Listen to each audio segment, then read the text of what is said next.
اور جتنی بھی گفتگو اور جتنے بھی خطابات ہیں یہ سب عوام اہل سنت پسند ہی نہیں کرتی ہے، بلکہ ان کے ایک ایک لفظ کو دلیل کے طور پر اپنے سینے میں بسانے کی کوشش کرتی ہے۔ میں احسان اقبال صاحب کا استقبال کرتا ہوں، آپ آئے، آپ کی مہربانی اور آپ کے قدم ناز اور آپ نے اپنا قدم رنجا فرمایا، یہ ہماری قسمت۔ انشاءاللہ تعالیٰ تھوڑی دیر کے بعد آپ سب ان کو سماعت کریں گے۔ میں تو بس آپ کے ساتھ دعاؤں میں شرکت کی غرض سے حاضر آیا ہوں۔ آپ میری بات کو اگر سن رہے ہیں اور میری آواز اگر آپ کے کانوں پر سماعتوں پر ٹکرا رہی ہے تو پھر وہیں سے ایک بات مجھے اس بات کا ثبوت دے دیجئے، دونوں ہاتھوں کو ہواؤں میں لہرا کر کہہ دیجئے لبیک یا رسول اللہ، لبیک یا رسول اللہ، لبیک یا رسول اللہ۔ جانتے ہیں اسلام سے اعتراض یہودیوں کو ہے، اس لفظ سے اعتراض عیسائیوں کو ہے، اس لفظ سے اعتراض دنیا بھر کی بت پرستوں کو ہے، اس لفظ سے اعتراض بجرنگ دل والوں کو ہے، اس لفظ سے اعتراض دنیا بھر کی وہ قومیں اور وہ تنظیمیں جو نفرت پھیلانے کا کام کر رہی ہیں ان کو ہے، اس لفظ سے اعتراض وہابیوں کو ہے، اس لفظ سے اعتراض دیوبندیوں کو ہے، اس لفظ سے اعتراض غیر مقلدین اہل حدیث کو ہے، اس لفظ سے اعتراض دنیا بھر کے بہت ساری قوموں کے ہیں جو لوگ اسلام دشمنی میں اپنا سب کچھ خرچ کر رہی ہیں۔ لیکن یہ لفظ آج بھی اسی طرح زندہ نظر آتا ہے جس طرح پہلے کبھی صحابہ کرام کے دور میں نظر آیا کرتا تھا۔ لبیک یا رسول اللہ، یہ ایسا لفظ ہے جو آپ کی عقیدت اور آپ کی محبت کی ترجمانی کیا کرتا ہے۔ جانتے ہیں اس سے زندگی کا بھی ثبوت ملتا ہے۔ جب آپ کہتے ہیں کہ ہم حاضر ہیں یا رسول اللہ تو دنیا بھر کو بتاتے ہیں کہ ہمارے نبی ابھی بھی زندہ ہیں، اس لیے تو ہم کہہ رہے ہیں کہ یا رسول اللہ ہم سب حاضر ہیں آپ کی بارگاہ میں، بتائیے ہمیں کیا کرنا ہے اور ہمارا مقصد کیا ہے۔ ایک صدی گزر گئی ہے، شجاعت گنج کا مسلمان اب تک یہ سوال کسی مولوی سے نہیں کر سکا کہ مولانا صاحب بتائیے کچھ ذمہ داری ہمارے اوپر ہے کہ نہیں ہے۔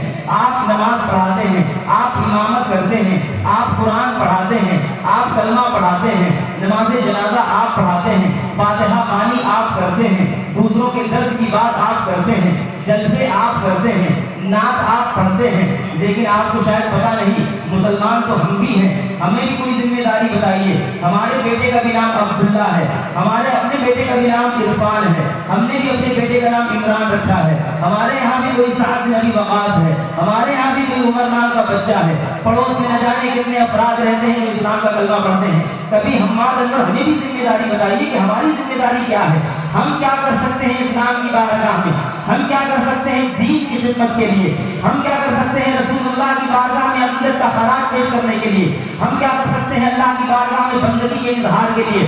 حماد انور کیا ہمارے ساتھ ظلم نہیں ہو رہا؟ ہم ضرور ان پڑھ لوگ ہیں، ہم ضرور جاہل لوگ ہیں، ہمارے یہاں مدرسوں میں کوئی نہیں جاتا، ہمارے یہاں دین کی باتیں سیکھنے کے لیے کوئی اپنا وقت نہیں لگاتا، ہمارے یہاں رسول اللہ کی باتیں اب کم کی جاتی ہیں، لیکن ہم ابھی بھی فرزودہ نہیں ہوئے ہیں اور ہمارے دل ابھی بھی مردہ نہیں ہوئے ہیں۔ بتائیے ہمیں کیا کرنا ہے؟ یہ سوال ہو سکتا ہے آپ میں سے بیدار نفس رکھنے والے لوگ کیا کرتے ہوں یا کر رہے ہوں، لیکن میں یہ دیکھ رہا ہوں یہاں پر حاضر جتنے بھی افراد ہیں، جتنے بھی سنی مسلمان ہیں، ان کے چہرے بتا رہے ہیں کہ حماد انور آج کی تقریر میں آج ہمیں بتا دیجئے کہ ہمیں اس کے بعد کیا کرنا ہوگا۔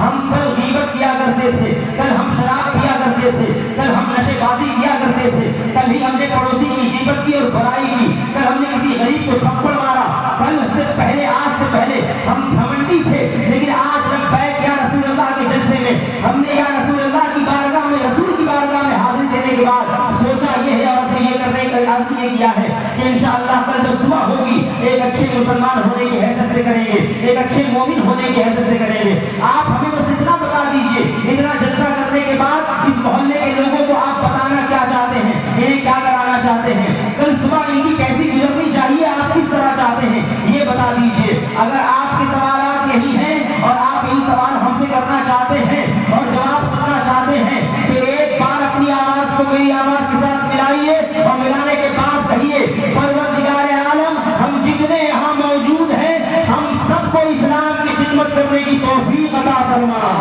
ہم سب کو اہل سنت والجماعت کی خدمت کرنے کی توفیق عطا فرما۔ میں کہنا چاہوں گا آپ لوگوں سے مت نکلیے اپنے گھر سے باہر پسینہ بہانے کے لیے یا خون بہانے کے لیے، اسلام تم سے خون ابھی نہیں مانگ رہا، اسلام تم سے ابھی پسینہ نہیں مانگ رہا۔ اہل سنت سنت والجماعت تم سے بھی بہت سارا پیسہ نہیں مانگ رہی. اہل سنت والجماعت سے تم سے کہتی ہے ایک ہو جاؤ, متحد ہو جاؤ, ایک دوسرے سے محبت کرنے لگ جاؤ, ایک دوسرے کا ہاتھ تھام لو. تعجب ہوتا ہے اس قوم پر, جس قوم کے لیے ایک قرآن آیا تاکہ وہ قوم دو نہ ہونے پائے. تعجب ہوتا ہے اس قوم پر, جس قوم کے لیے ایک ہی شریعت اتاری گئی تاکہ وہ قوم دو نہ ہونے پائے. تعجب ہوتا ہے اس قوم پر, جس قوم کے لیے ایک نبی ایسا اتارا گیا کہ 1,24,000 یا 2,24,000 نبیوں میں کوئی کبھی ایسا پیدا نہیں کیا گیا. وہ قوم آج کئی گھروں میں بڑھ چکی ہے, کئی گروہوں میں بڑھ چکی ہے, اور کئی جماعتوں میں بڑھ چکی ہے, کئی فرقوں میں بڑھ چکی ہے. آج ہر محلے میں ایک کمیٹی ملے گی دوسری کمیٹی کی برائی کرتے ہوئے. ہر مسجد میں ایک امام ملے گا جو دوسرے امام کی برائی کرتا ہوا نظر آئے گا. ہر گھر میں ایک بھائی ملے گا جو اپنے بھائی کو ترقی کے ساتھ دیکھنا پسند نہیں کرتا. آج ہر جگہ ایک دوسرے سے نفرت کرنے والے لوگ ملیں گے. گروہ بندی, کھڑے بندی, فرقہ پرستی, جماعت پرستی, سلسلے کے نام پر جھگڑا اور الوت کے نام پر جھگڑا, ذات کے نام پر جھگڑا, خانگری کے نام پر جھگڑا, انصاری ہونے کے نام پر جھگڑا, صدیقی ہونے کے نام پر جھگڑا. یہ سارے جھگڑے آج ہمارے اور تمہارے درمیان ہیں. لیکن کہتے کہتے اور بات کو بھی شروع کر رہا ہوں. ایک بات آپ کو ضمناً بتا دوں اور تمہیداً بتا دوں, دنیا میں کوئی بڑا خان ہونے کی بنیاد پر یا انصاری ہونے کی بنیاد پر نہیں ہوتا. دنیا میں کوئی بڑا پیسوں کی بنیاد پر یا امیری کی بنیاد پر نہیں ہوتا. دنیا میں کوئی بڑا طاقت کی بنیاد پر نہیں ہوتا. اپنے آپ کو بڑا بنانے کی ہوڑ میں لگانے والے مسلمانوں ذرا غور کرو, تمہیں اب بڑا ہونے کی ضرورت نہیں ہے. تم کو 1400 سال پہلے اسی وقت بڑے بنا دیے گئے تھے جب محمد کے غلام بنا کر بھیجے گئے. بڑا ہونے کی ضرورت نہیں ہے. تم بڑے ہو کیونکہ تم مسلمان ہو, تم بڑے ہو کیونکہ تم نبی کے غلام ہو. اس کے علاوہ تمہارے پاس اور کوئی وجہ نہیں ہونی چاہیے. میں اپنی گفتگو یہی سے اس کا گفتگو کا آغاز کر رہا ہوں. آپ لوگوں کے لیے ضروری ہے محبت, آپ لوگوں کے لیے ضروری ہے اتحاد, آپ لوگوں کے لیے ضروری ہے قوت, آپ لوگوں کے لیے ضروری ہے ایک دوسرے کے درد کو سمجھنا. میں بتاؤں آپ کو آج مسلمانوں کی کنڈیشن کتنی زیادہ خراب ہے. سجاد کمیٹی کی رپورٹ کے مطابق 2005 میں یہ رپورٹ چھاپی گئی. وہ لوگ جو آج تک تعلیم کی اہمیت کو نہیں سمجھ پائے ہیں, وہ لوگ جو آج بھی کسی گلی میں چرس کی پڑیا لے کر نشے کا انتظام کر رہے ہیں, وہ لوگ جو آج بھی سیاست کے نام پر, جھوٹی سیاست کے نام پر دنیا بھر کو گمراہی میں مبتلا کر رہے ہیں, وہ لوگ جو آج بھی سرے عام سڑکوں پر گالیاں پکڑنے کو اپنی ترقی اور اپنی عزت سمجھتے ہیں, وہ لوگ جو آج بھی اپنی مطلب پرستی میں زندگی گزار رہے ہیں, وہ لوگ جو اپنے گھمنڈ میں رہا کرتے ہیں اور آج بھی متکبر ہو کر زندگی گزار رہے ہیں, خود کو بڑا بنانے کی ہوڑ میں لگے ہوئے ہیں, وہ لوگ سن لیں آپ کی حیثیت اور آپ کی اوقات اور ہماری حیثیت 2005 میں پتہ چلی جب سجاد کمیٹی کی رپورٹ آئی اور اس میں لکھا ہوا تھا 100 میں 100 میں 2% لوگ ایسے ہیں مسلمانوں کے جو صرف پڑھے لکھے لوگ ہیں. آپ کی 98% آبادی, 98% آبادی آپ کی جاہل ہے. نہ دنیا جانتی ہے نہ دین جانتی ہے. دین تو ایک بہت بڑا مسئلہ ہے اور بہت بڑا درد ہے. دین اسلام یہ دنیا کا سب سے عظیم مذہب بھی ہے اور دنیا کا سب سے مظلوم مذہب بھی ہے. دین اسلام کو پہلے استعمال آدمی کرتا تھا نظام حیات کے لیے, اپنی زندگی کے لیے, اور آج شجاعت گل کا مسلمان استعمال کرتا ہے موت کے لیے, جنازے کی نماز کے لیے, فاتحہ کے لیے, جنت جانے کے لیے, پیدا کوئی ہو جائے تو اذان دینے کے لیے. اس کے علاوہ ساری زندگی میں اسلام کہاں ہے, ہم کو اس سے کیا مطلب. اب تو لوگ کہا کرتے ہیں اور بہت سینہ تان میں کہا کرتے ہیں یقین کے ساتھ کہ اسلام پر چلنا, شریعت پر چلنا بہت کٹھن ہے, بڑی مشکل بات ہے. تمہارے لیے مشکل ہے جبکہ تمہاری مسجدوں میں ٹھنڈے گرم پانی کا اہتمام کیا گیا ہے, قالین بچھی ہوئی ہے, پنکھے لگے ہوئے ہیں, اے سی لگی ہوئی ہے. تم کہتے ہو تمہارے لیے شریعت پر چلنا مشکل ہے. آپ نہیں جانتے شریعت پر چلنا مشکل اس کے لیے ہوتا ہے جسے گردن کٹانی پڑتی ہے. شریعت پر چلنا مشکل اس کے لیے ہوتا ہے جس کو اپنے بچوں کو یتیم کرنا پڑتا ہے. شریعت پر چلنا اس کے لیے مشکل تھا جسے آپ بلال کے نام سے جانتے ہیں. شریعت پر چلنا اس کے لیے مشکل تھا جسے آپ حسین کے نام سے جانتے ہیں. لیکن اس کے باوجود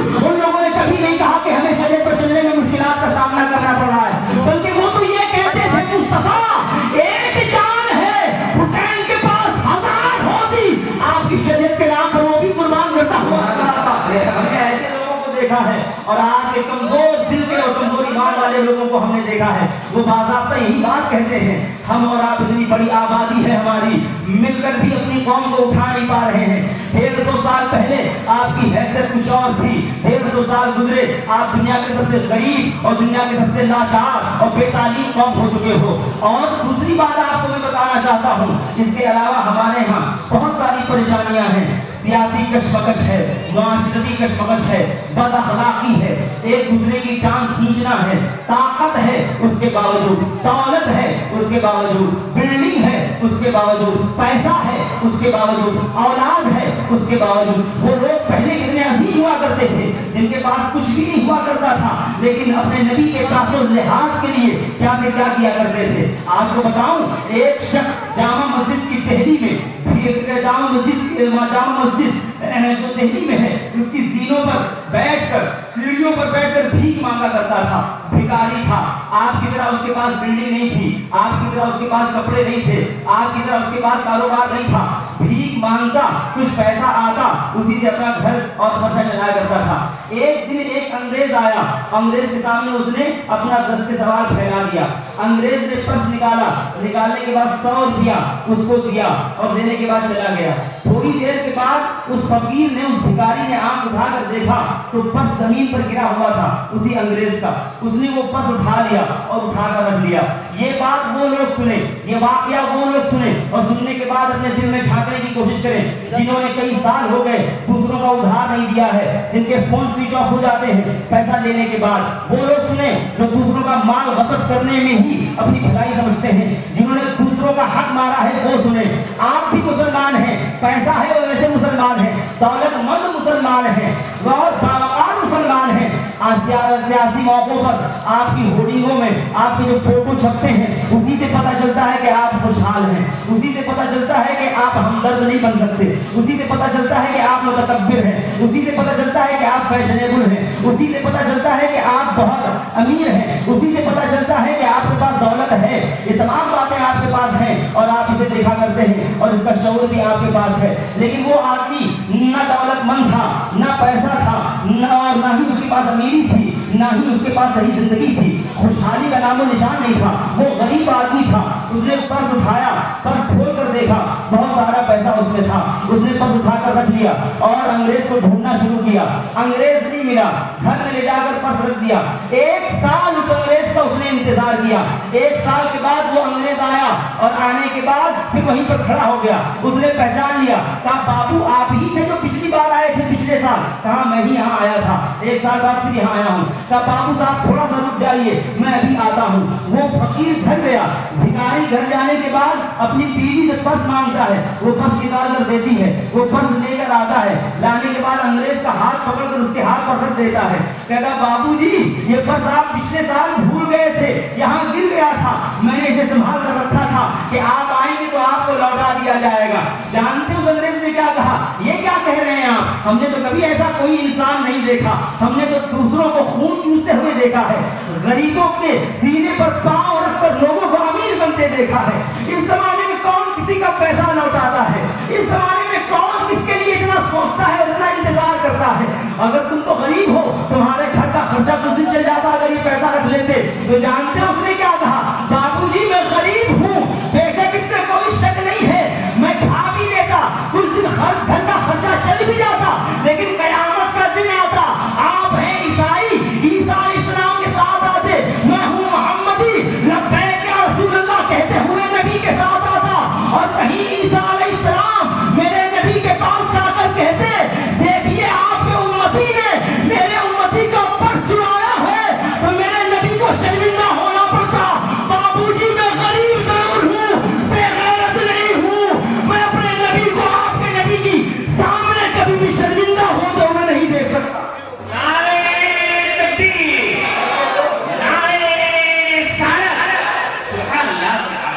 ایسے لوگ گزرے ہیں جن کے اندر یہ احساس پایا جاتا تھا، غریب تھے لیکن اسلام کا سر کبھی جھکنے نہیں دیا، غریب تھے لیکن مسلمانوں کی غیرت کبھی پٹنے نہیں دی۔ اور آپ ہیں اور آپ اپنا محاسبہ کریں، اور اتنا گناہ کرنے کے بعد بھی ہمارے یہاں اور آپ کے یہاں گناہ کا احساس بھی نہیں ہے۔ کسی نے کہا تھا جس قوم کو احساس ہو جائے اپنی کرنی کا، وہ قوم پھر سے اٹھ سکتی ہے. لیکن جس قوم کو احساس ضیاء بھی نہ ہو، ضیاء کا احساس بھی نہ ہو، وہ قوم کبھی ترقی نہیں کر سکتی. آپ کو پتا ہے اتنے گناہ کرنے کے بعد بھی آپ کو کبھی خوف نہیں ہوتا اللہ کا، آپ کو کبھی نبی کا پاس و لحاظ نہیں رہتا.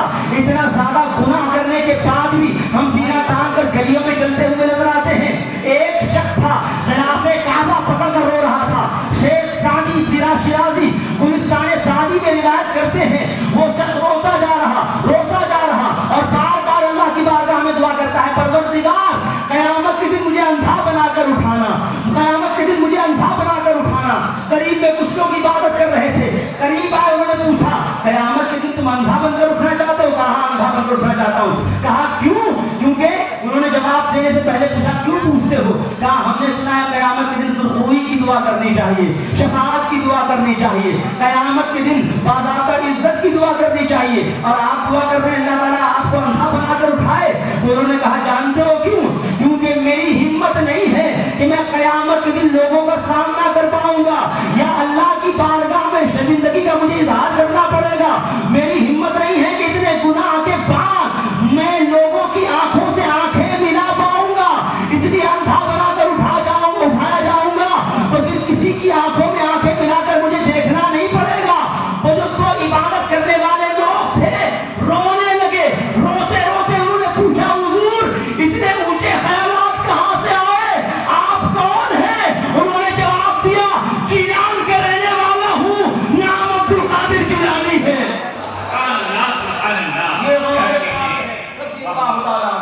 شیخ عبد القادر جیلانی جو پیدائشی ولی ہے، ایسے ولی کہ کسی کو کسی چور پر نگاہ کرم کرتے تو اسے بھی وقت کا ابدال بنا ڈالا. اس غوث پاک رضی اللہ تعالیٰ عنہ کی بندگی کا یہ حال ہے. اور یہاں تو لاکھوں تھپڑ برسانے کے بعد، دوسروں پر ظلم کرنے کے بعد، دوسروں کے حقوق سلب کرنے کے بعد، گالیاں بکنے کے بعد، نمازیں چھوڑنے کے بعد، اللہ کی یاد سے غافل رہنے کے بعد، رسول صلی اللہ تعالیٰ علیہ وسلم پر نہ جانے کتنے حملے ہوئے، ان کی رسالت پر، ناموس پر خاموش رہنے کے بعد بھی ہم اپنے آپ کو عزت دار سمجھتے ہیں. آپ کو پتا ہے ضرورت ہے ہمیں اور آپ کو خوف خدا محسوس کرنے کی. یقین جانیے ایک شخصیت ہمارے ہاں اور آپ کے یہاں تو آئینے نوجوان لڑکے دیکھتے ہیں جو اس لیے دیکھتے ہیں کہ دیکھوں کہ سیلون والے نے بال انگریزی ٹائپ کاٹا ہے یا نہیں کاٹا ہے. اب تو آئینے اس لیے دیکھے جاتے ہیں تاکہ وہ یہ دیکھے کہ چہرہ شادی میں جانے سے پہلے لگ کیسا رہا. اب تو اس لیے دیکھے جاتے ہیں کہ سیلون میں کچھ دن پہلے میں نے فیس واشنگ کرائی تھی تو دیکھیں ابھی تک اس کا اثر ہے یا نہیں. اب تو باضابطہ سیلفی کا دور ہے. چہرے کس قدر پہچانے جا رہے ہیں، کس قدر حسین بنانے کی کوشش کی جا رہی ہے چہروں کو. کردار کتنے گندے نظر آ رہے ہیں آپ جانتے ہیں. آئینے میں چہرہ آپ دیکھتے ہیں تو یہ دیکھنے کے لیے کہ آپ کی جلد کتنی اچھی ہوئی ہے. ایک بزرگ تھے جو چہرہ دیکھتے تھے تو چہرہ نہیں دیکھتے تھے. فرماتے ہیں میں جب بھی آئینے کے سامنے کھڑا ہوتا ہوں تو مجھے چہرہ نہیں اپنا کردار دکھتا ہے. آپ کو بات سمجھ میں نہیں آئی؟ پیچھے والوں کو آئی؟ ہاتھ اٹھا کر کہہ دیجیے ایک بار یا رسول اللہ. پیچھے والوں میری بات سمجھ میں آ رہی ہے؟ گفتگو آگے لے جاؤں. اب سنیے میری بات. ایک بزرگ تھے جو آئینے کے سامنے کھڑے ہوتے تھے تو اپنا چہرہ نہیں اپنا کردار دیکھتے تھے. آپ اپنا چہرہ دیکھتے ہیں. جانتے اس بزرگ کا نام کیا ہے؟ آپ سب جانتے ہیں. اس بزرگ کا نام وارث علی شاہ سرکار دیوا. کپڑے پہنتے پیلے، کپڑے سلواتے بھی نہیں. کسی نے پوچھا حضرت یہ کپڑے سلواتے کیوں نہیں ہیں؟ ٹیلر ہیں، سلنے والے لوگ ہیں، ہم کو دیکھیے ہم جو لباس پہنتے ہیں سلوا کر پہنتے ہیں، آپ جو پہنتے ہیں بغیر سلوائے پہنتے ہیں. وجہ کیا ہے؟ وارث علی جواب دیتے ہیں بزرگ حضرات سنے اس بزرگ کا اعلیٰ کردار. سبحان اللہ. انہوں نے جواب دیا بیٹا میں یہ کپڑا نہیں پہنتا، کفن پہنتا ہوں. انہوں نے کہا حضرت کفن تو مرنے کے بعد پہنا جاتا ہے، آپ کفن زندگی ہی میں پہنتے ہیں. تو وارث علی نے جواب دیا بیٹا کفن اس لیے پہنتا ہوں تاکہ جب تک آئینے کے سامنے کھڑا ہو کر خود کو دیکھوں تو مجھے میرا کفن دکھے، کیونکہ جب کفن دکھے